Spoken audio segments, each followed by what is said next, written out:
Like it said in Scarface, the eyes, they never lie. So watch this motherfucker's eyes when I shoot him. He aimed the gun at the man's forehead and paused for the reaction, but there was none. You see that? He trying to play brave now. He don't even want to blink. But watch his eyes after I shoot him in his toes. He flicked his nearly finished cigarette away and aimed down at the prisoner's shoes, firing without hesitation. The silent bullet zipped through the front end of the man's left shoe and sent him into a chair-rocking frenzy. Grrr! He growled through the duct tape that was secured around his mouth. The man's eyes tightened in a flash as if someone had squirted them with lemon juice. The young general got excited, proving his point. You see what the fuck I'm talking about? He ain't playing the cool now. Let me see what his eyes look like when I shoot him in his arm. Another silent bullet ripped through the flesh of the prisoner's left arm, which was strapped to the back of the chair. The man shook his matted head and squeezed his eyes shut in excruciating pain. This probably how they doing motherfuckers in Iraq right now. I'd be a good torturer, the young general joked. You gotta keep it entertaining when you do it. Ain't no sense in being mad about it. We got the motherfuckers now. So I could fuck around and shoot him in his ear and let him feel his blood dripping down his eardrum. A few of his soldiers winced. You sick, son? A brave one commented with a shake of his head. Fortunately, the young general didn't pay him any mind. For the time being, it was kill one mockingbird at a time. So what, you want it in your head or in your chest, man? You make your choice, I don't mind. He teased the prisoner, who was bleeding from his left foot and left arm. The unfortunate older man continued to keep his head down, not willing to volunteer anything to the game. That decision forced him to take another bullet, this time to his left earlobe.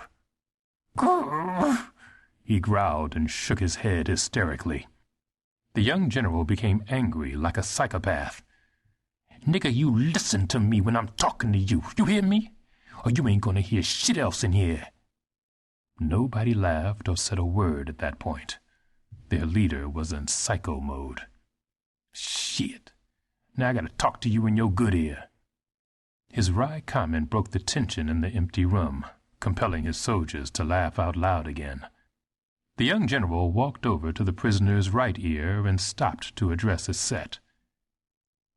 Hey, ain't nothing fucking funny in here. I'm about tired of this shit now. And you look at me when I'm talking to you, Eugene. He called the prisoner by his first name and aimed the gun to his forehead again. Eugene slowly lifted his head and forced himself not to beg for mercy.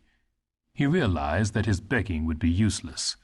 It would only add more fuel to an ugly fire. Now you got something else to say out your mouth about me on the streets, huh? About how I don't know shit? About how I ain't got shit on lock? About who's supposed to be pulling my fucking strings? You got something else to say now? Eugene shook his head and sniffed.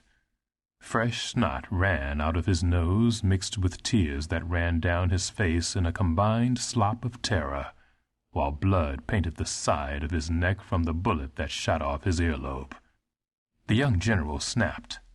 I thought not. Then he made his whole point of the evening. Nigga, I'm not no fucking game.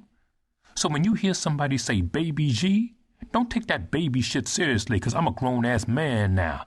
And I don't make fucking music, but I will make a motherfucker dance. You hear me? He was speaking more to his set of soldiers than to Eugene.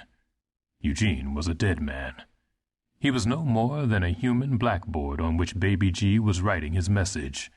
But instead of chalk, he was using bullets. All right, son, so where you want it? In your head or in your chest? 'Cause I got shit to do. Eugene stretched his eyes in disbelief. Baby G read it and frowned at him. Oh, now I know you don't think you was gonna live in here. What you think, I'm gonna let you walk around deformed and crippled? What if somebody asks you what happened? What you gonna say? You got caught up in a drive-by? We can't have no drive-bys in Harlem. That shit is way too sloppy.